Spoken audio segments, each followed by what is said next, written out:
Hello, Guruvayur പോയപ്പം വരുന്ന സൈഡിൽ ബീച്ച് സൈഡിൽ നമ്മളൊരു ബദാമിൻ്റെ മരം കണ്ടു കേട്ടോ.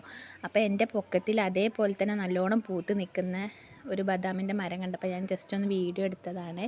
നമുക്കിങ്ങനെ തൊട്ടിട്ട് എടുക്കുക വീഡിയോസൊക്കെ, അതുകൊണ്ട് ഞാൻ ജസ്റ്റ് ഒരു വീഡിയോ എടുത്തതാണ്. നിറച്ച് പൂത്ത് നിൽക്കുന്ന ബദാമാണ്.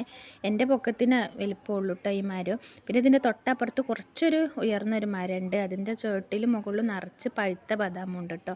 നിലത്തൊക്കെ വീണ് കിടക്കുന്നുണ്ട്. പണ്ട് വലിയച്ഛൻ്റെ വീട്ടിലൊക്കെ പോകുമ്പം ഈ ബദാമിൻ്റെ മരം ഉണ്ടാവും കേട്ടോ. അപ്പോൾ താഴത്ത് കുറേ ഇതേപോലത്തെ ബദാം, ഇതാണ് നമ്മുടെ പഴുത്ത ബദാം. ഇവിടെയുള്ള എല്ലാവർക്കും അറിയായിരിക്കും.